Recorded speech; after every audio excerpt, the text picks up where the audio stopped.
लीजिए। काना है शत्रुघ्न। कौन गांव इथं आहे? धारा। पूर्व बता दीजिए। ग्राम पंचायत धारा, छत्तीसगढ़। छत्तीसगढ़।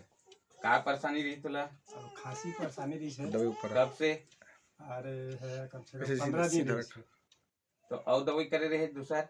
और दवाई करे रहे लेकिन ओमा आराम नहीं हुई छे, एमा आराम हुई छे। अब पूरा स्वस्थ है मस्त? हाँ स्वस्थ है एमा। केठा ले चाहिए दवाई ला? अभी एक ठले हम। कहाँ के है? Dhanvantari bioscience. Dhanvantari bioscience. Dhanvantari bioscience. चलो, तो आप बहुत बढ़िया, आपको बहुत अच्छा रिलीफ मिला। हाँ। ठीक है, और बहुत बहुत धन्यवाद आपको। और आप लोगों को क्या बोलना चाहेंगे कि धन्वंतरी बायोसाइंस को आप क्या बोलना चाहेंगे? ये दवाई अच्छी है बहुत लोगों अच्छी है। हाँ हाँ। हाँ। और इसके पीने से बहुत स्वास्थ्य मस्त लगता है इसे।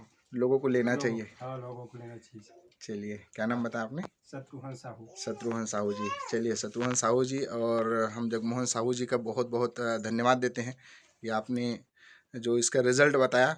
कफ एक्ट सिरप है जो आपकी खांसी को दूर किया है, और काफ़ी आप परेशान थे। तो धन्यवाद धन्वंतरी बायोसाइंस, और धन्यवाद प्रणव मयूर जी, धन्यवाद डॉक्टर प्रदीप गांगुली सर और श्री लोचन साहू जी को बहुत बहुत धन्यवाद। Thank you sir.